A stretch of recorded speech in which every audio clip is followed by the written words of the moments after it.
I don't know how long I have before my storage runs out. But one thing I want to say when you start talking about the recent incidents that have shone a light, right, collectively, a light has been shone on the violence that is enacted against Black women in their relationships with Black men. One of the things that's really disturbing to me is even in scholars' approach to tackle this issue, right? There is still the comfort of the men centered, right? And centralized, even when so many women and children have lost their lives. And I'm not just talking about the most recent incident here in Louisiana. Um, the racism that we claim that just really impacts Black men, I'm going to be honest with you, it's almost like white people and hatred, right? We're holding on to narratives that no longer fit modern day.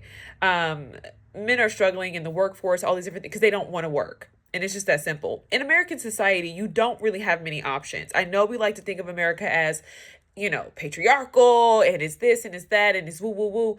No, you're either going to go to college and you're going to make something of yourself, or you're going to be this entrepreneur. You're going to live with instability because you do not come from any other means to really make it, right? Or you could be an entrepreneur, but you're going to be pretty miserable because you're likely going to have to, build on the backs of those people who look like you in the name of community, in the name of Black owned business, right? Because you don't have the resources to really build a operation, or you're going to be an entrepreneur and it's going to be successful and it's going to work for you. Those are your options within American society. Okay. That's the path. And it's point blank period. You have a lot of men who base their livelihoods, put their livelihoods in the hands of the state, in the hands of a fantasy, right? And so I say all that to say, conversations about Black men and employment, it gets to a point where it starts to be about the individual in their choice. We've been talking about mental health for as long as I can remember, right? And it's to the point where there are men who just don't want the help. They don't want the help because they benefit from not getting the help. When you think about Black women in terms of accountability, in terms of the experiences that we have, in terms of our degrees, all these different things, the onus is always placed on Black women to heal, to build, to forgive, to understand context, and to advocate for men and their mental health. Resources are available. Men, there's a nonprofit founder that I know, I followed back in the day, went to an event, even volunteered with his organization, who is for Black men. Do you know who was there at those events? People passing by on the streets, homeless Black men, and overwhelmingly a vast majority of Black women. Stop doing the work for people who do not want the work for themselves. This coddling, over, I don't know if it's codification, this over parenting is not helping. It's not helping. We're at a point where if you want to be a unhinged baboon in modern day society, you need to go to the prison. You need to go to the prison and you need to work in the labor force. You want to work for Kroger's. You talk about, oh, you want to do the agriculture, woo, woo, woo. Go there and get your mind right. Go here and get your mind right. You want to talk about, plantation. Well, that's how you're acting. That's how you act like you need to be. Then that's what you need to go do. But this whole, we need to do this for them and we need to, no. What are we doing for Black women? Black women have been talking about it for years and years and years. The violence we've endured from the church to the betrayals from the religious communities and so forth. And what has been done for us? Nothing. We've had to go to therapy. Young little Black girls who've been touched, who've been molested, who've been abused all their lives are told to go figure it out. Go heal.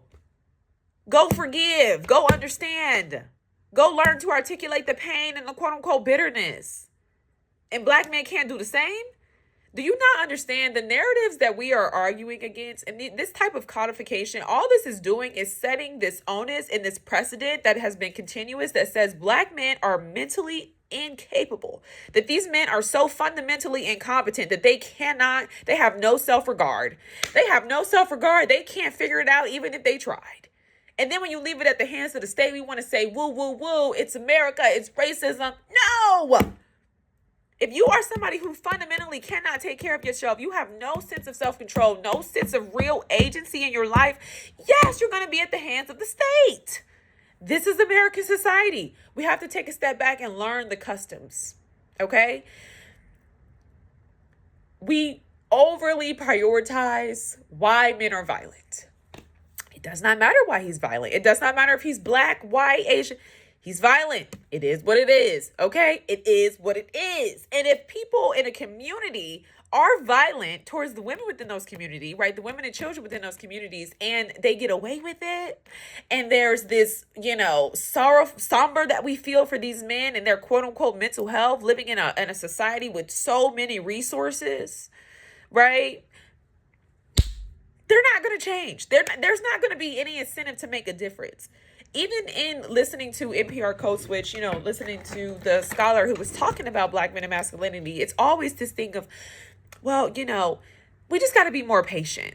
And he didn't say that. Like, I'm reacting to the podcast, but I'm more so just thinking about how, it's a thing of like, he basically was saying like, if black men are unhealthy and they need to leave their homes, right? And because they enter into their households and it's a fight or flight. And if they feel like they need to, be violent, then they need to leave. And so there again, you have the onus of black women to raise children by themselves. And so when black women start saying, right, I can't do this anymore. I can't sit here and listen to another dating seminar about what to do, how to do, what to look for, what not to look for, what to do, what not to do, right? I can't keep coming to y'all churches, giving all my money when y'all sit up here and y'all co-sign these violent men. Y'all got them playing in y'all churches. Y'all got the pastor abusing the wives and the children. And we're still doing the same thing, right?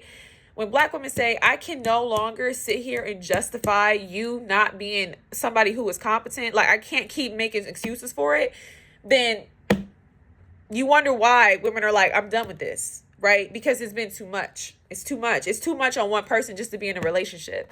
And there was a point in time where I was like, oh, I don't know how the girls is doing it, interracially, whoop-de-whoop. And I won't really speak to that per se. But what I will say is like, I don't believe that everybody is dysfunctional. I don't believe that everybody is struggling with mental health. I think African-American people have endured quite a bit, but I also think that there's also been a lot of resilience. I think people do the things that they can get away with.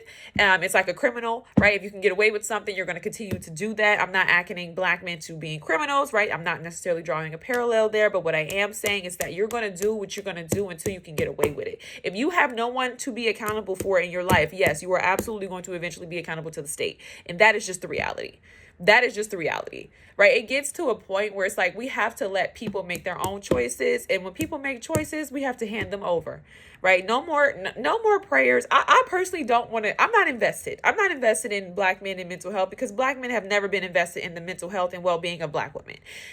They've never been invested. There's never been any reciprocity in this community.